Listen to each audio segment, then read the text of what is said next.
নমস্কার। ইঞ্জিনিয়ারিংয়ের একটা দারুণ শক্তিশালী টুল নিয়ে আজ কথা বলা যাক, যার নাম ফাইনাইট এলিমেন্ট মেথড। আচ্ছা, নামটা শুনে একটু কঠিন মনে হচ্ছে কি? একদম চিন্তা করবেন না, কারণ এর পেছনের ভাবনাটা আসলে খুবই সহজ আর ইন্টারেস্টিং। চলুন আজ আমরা দেখব কিভাবে শুধু অঙ্ক কষে বিশাল বিশাল সব স্ট্রাকচার তৈরি করা হয়। একবার ভাবুন তো, মুম্বাইয়ের এই যে ব্যান্দ্রা ওর্লি সি লিঙ্ক, কি বিশাল একটা ব্যাপার। হাজার হাজার টন ওজন, সমুদ্রের ঢেউ, ঝোড়ো হাওয়া সবকিছু সামলে এটা দাঁড়িয়ে আছে। কিন্তু ইঞ্জিনিয়াররা এত নিশ্চিত হন কিভাবে যে এটা নিরাপদ? মানে এর প্রত্যেকটা পয়েন্টের ওপর ঠিক কতটা চাপ পড়ছে, সেটা কি আদৌ হিসেব করা সম্ভব? এখানেই আসল সমস্যাটা। যদি আমরা পুরো ব্রিজটার জন্য একটাই মাত্র ইকুয়েশন বা সমীকরণ বানাতে যাই, সেটা এতটাই জটিল হয়ে যায় যাকে সমাধান করা একরকম অসম্ভব। পুরনো দিনের হিসেব নিকাশের পদ্ধতি এখানে এসে আটকে যায়। সত্যি বলতে কি, একটা স্ট্রাকচারের কোটি কোটি বিন্দুর আচরণ একসাথে সমাধান করা প্রায় অসম্ভব একটা কাজ। ভাবুন তো, প্রত্যেকটা বিন্দুর জন্য আলাদা আলাদা সমীকরণ সমাধান করতে হবে। পরিষ্কার বোঝা যাচ্ছে আমাদের একটা নতুন, আরও স্মার্ট রাস্তা দরকার। আর সেই স্মার্ট রাস্তাটাই হল ফাইনাইট এলিমেন্ট মেথড। এর মূল ভাবনাটা একদম লেগো ব্রিক দিয়ে খেলার মতো। আচ্ছা, আমরা কি একটা লেগোর বাড়ি একবারে বানিয়ে ফেলি? না তো, আমরা ছোট ছোট সহজ আকারের ইট জুড়ে জুড়ে পুরোটা বানাই। জটিল সমস্যা সমাধানের জন্য এর চেয়ে সহজ আর সুন্দর আইডিয়া আর কি হতে পারে বলুন? এই ছবিটা দেখলেই ব্যাপারটা পরিষ্কার হয়ে যাবে। দেখুন, বাঁ দিকে পুরো জটিল ব্রিজটা, যেটা একবারে সমাধান করা যাচ্ছে না। কিন্তু ডান দিকে দেখুন, আমরা যদি ব্রিজটাকে ভেঙে শুধু একটা ছোট সহজ ত্রিভুজের মতো অংশে, মানে একটা এলিমেন্টে নিয়ে আসি, তার আচরণ বোঝা কিন্তু অনেক সহজ। ইঞ্জিনিয়ারিংয়ের ভাষায় এই যে একটা বড় জিনিসকে ছোট ছোট অংশে ভেঙে ফেলা, একেই বলে ডিসক্রিটাইজেশন।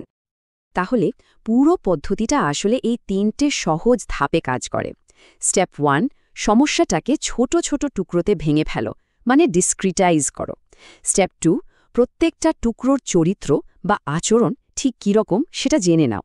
আর স্টেপ 3, সব টুকরো সমাধানকে একসাথে জুড়ে দিয়ে পুরো স্ট্রাকচারের সমাধানটা বের করে ফেলো।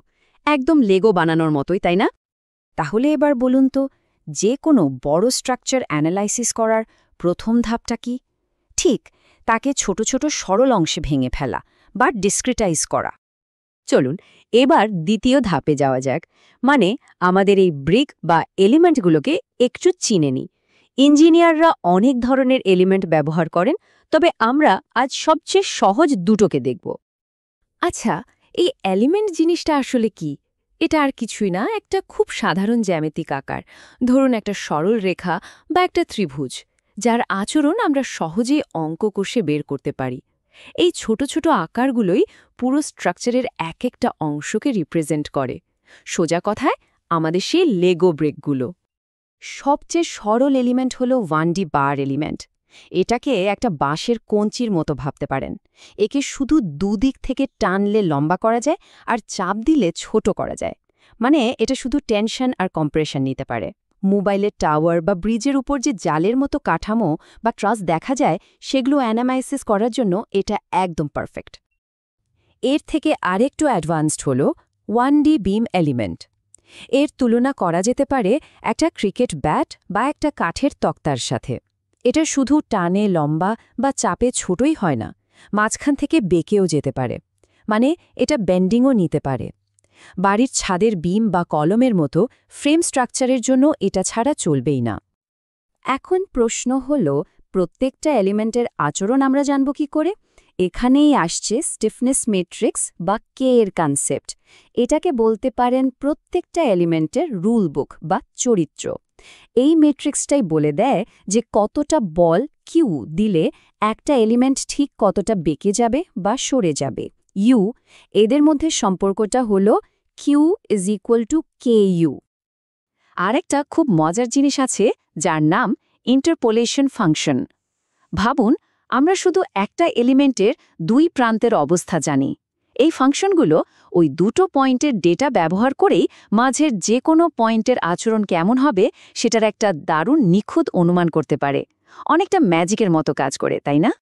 তাহলে মনে করে বলুন তো, কোন জিনিসটা একটা এলিমেন্টের আচরণের রুল বুক হিসাবে কাজ করে? একদম ঠিক, স্টিফনেস ম্যাট্রিক্স। বেশ, আমরা আমাদের ব্রেকগুলোকে চিনে নিলাম। এবার তাহলে শেষ ধাপে যাওয়া যাক। চলুন দেখি কিভাবে একটা কম্পিউটার এই হাজার হাজার ছোট ছোট ব্রেকের তথ্যকে এক জায়গায় এনে পুরো স্ট্রাকচারের জন্য একটা মাস্টার প্ল্যান তৈরি করে। কম্পিউটার কি করে? ও প্রত্যেকটা এলিমেন্টের নিজস্ব ছোট ছোট স্টিফনেস ম্যাট্রিক্স, মানে কে একসাথে জুড়ে দেয়। জুড়ে দিয়ে একটা বিশাল গ্লোবাল স্টিফনেস ম্যাট্রিক্স বা এস তৈরি করে। এই এস ম্যাট্রিক্সটাই হলো পুরো স্ট্রাকচারের কম্বাইন্ড রুল বুক। আর এই মাস্টার প্ল্যান সমাধান করার জন্য আমাদের কাছে একটাই মূল সমীকরণ আছে, SD = P। এখানে P হলো বাইরের শক্তি বা লোড, S হলো পুরো স্ট্রাকচারের মোট স্টিফনেস, আর D হলো সেই শক্তির ফলে কতটা সরণ বা পরিবর্তন হবে যেটা আমরা জানতে চাই। এটা মনে রাখার একটা সহজ উপায় আছে, শক্তি P দিলে পরিবর্তন D হয়। তাহলে পুরো স্ট্রাকচারের আচরণ বের করার জন্য আমরা কোন মাস্টার ইকুয়েশনটা সলভ করি? হ্যাঁ, SD = P। চলুন পুরো বিষয়টা একবার ঝালিয়ে নেওয়া যাক আর বোঝার চেষ্টা করি কেন এই চিন্তাভাবনার পদ্ধতিটা ভবিষ্যতের ইঞ্জিনিয়ারদের জন্য এতটা জরুরি। আমাদের লেগো লজিকটা তাহলে কি ছিল? ১. যে কোনো জটিল সমস্যাকে ছোট ছোট অংশে ভেঙে ফেলো। ২. প্রত্যেকটা অংশের চরিত্র বা স্টিফনেস বুঝে নাও। আর ৩. সবগুলোকে একসাথে জুড়ে পুরোটার জন্য সমাধান করে ফেলো। সিম্পল।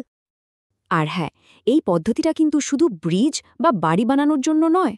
ফর্মুলা 1 গাড়ির ডিজাইন আরও ভালো করা, ভিডিও গেমের ফিজিক্সকে একেবারে জীবন্ত করে তোলা, শরীরে মেডিকেল ইমপ্ল্যান্ট ঠিক কিভাবে কাজ করবে তা সিমুলেট করা, এমনকি আবহাওয়ার পূর্বাভাস দেওয়া বা বিমানের ডানা অপটিমাইজ করা, সব ক্ষেত্রেই ফাইনাইট এলিমেন্ট মেথড ব্যবহার হয়। তাই দেখুন, এর আসল শিক্ষাটা শুধু অঙ্ক নয়। আসল স্কিলটা হলো যে কোনো বিশাল অসম্ভব মনে হওয়া চ্যালেঞ্জকে ছোট ছোট ম্যানেজ করা যায় এমন অংশে ভেঙে ফেলার ক্ষমতা। আজকে টেকনোলজির দুনিয়ায় এই ক্ষমতাটা কিন্তু অমূল্য। তাই আজকের এই আলোচনা শেষে একটাই প্রশ্ন রেখে যাচ্ছি, ভবিষ্যতের কোন বড় সমস্যাটার সমাধান করবেন আপনারা, তাকে ছোট ছোট অংশে ভেঙে ফেলার এই শক্তিশালী পদ্ধতিটা ব্যবহার করে? একটু ভাবুন, কারণ সেই সমাধানটা হয়তো আপনাদের মধ্য থেকেই কেউ একজন নিয়ে আসবেন।